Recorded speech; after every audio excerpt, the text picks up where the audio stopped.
Alors voici une histoire que je connais bien. Hein. Ce n'est pas une histoire lue quelque part, c'est une histoire vécue que je connais. Donc c'est l'histoire d'un jeune garçon, d'accord, qui voulait devenir délégué de classe. Donc il voulait devenir délégué de classe, il est en 6e. Donc il s'est présenté pour être délégué de classe en 6e et il a échoué, c'est-à-dire qu'il n'a pas été élu. Donc il revient chez lui, mécontent, et il s'est rendu compte en fait que ses opposants avaient préparé le terrain. Ils avaient discuté avec les gens, ils leur avaient offert des bonbons. Hein. Donc il appelait ça la corruption. Parce que lui, il était allé avec un beau texte, avec un beau projet. Il ne s'était pas rendu compte que les choses étaient un peu plus subtiles que ça. Ou plus prosaïques plutôt que ça. Donc en 6e, il a échoué. En 5e, il s'est encore représenté pour être délégué de classe. Et là encore, rebelote, il a échoué pour la 2e fois. Et là encore, il a appris des leçons puisque un de ses amis qui ne devait pas se présenter s'est présenté à la dernière minute. Et il a ainsi éclaté les voix. 2e échec.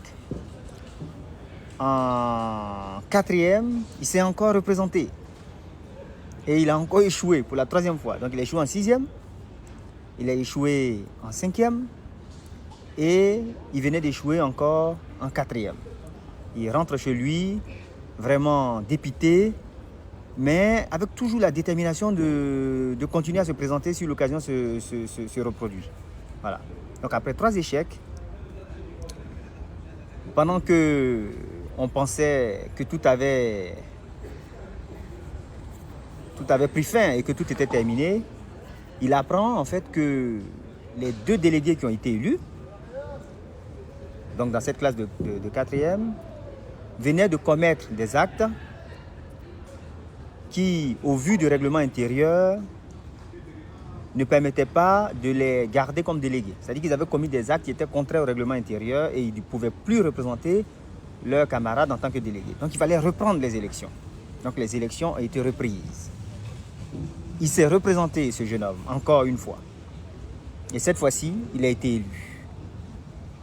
Et voici comment il est devenu délégué de classe. Et l'année d'après, en 3e, il s'est encore représenté. Et cette fois, il a été élu du premier coup.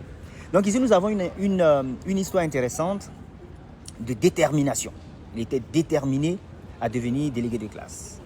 Et nous voyons ici plusieurs caractéristiques de la prière.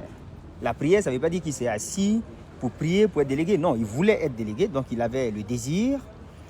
Il s'est présenté. Donc il s'est présenté, ça veut dire qu'il croyait que c'était possible de devenir délégué. Et il a échoué. Il a échoué en 6e, il a échoué en 5e, il a échoué en 4e et il s'est représenté en 4e suite à l'annulation de l'élection. Donc il a été persévérant. Donc nous avons ici la persévérance, détermination, foi, persévérance. Il a été persévérant. Et ça, c'est une clé de la prière. Mais ce qui est encore plus intéressant, c'est que il n'y a rien de final, il n'y a rien de définitif. Puisque l'élection était finie, les gens avaient été élus. Donc on aurait pu dire que c'était mort. Mais au moment où on pensait que tout était terminé, il y a eu un rebondissement. Ceux qui avaient été élus ont commis des actes qui les ont disqualifiés. Et l'élection a été reprise. Donc il n'y a rien de terminal.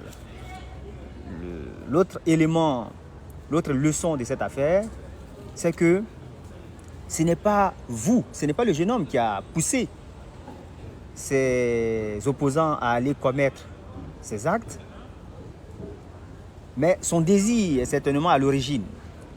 Ce qui veut dire quoi? Ce qui veut dire que quand on a un désir, il ne faut pas forcer la façon dont le désir va se réaliser. Tout ce qui nous est demandé, c'est qu'est-ce qu'on veut. Après, quand et comment ce qu'on veut va devenir réalité n'est pas de notre ressort. Ça, ce sont les leçons qu'on peut tirer de cette histoire vraiment très intéressante de détermination, de persévérance et puis de rebondissement de dernière minute.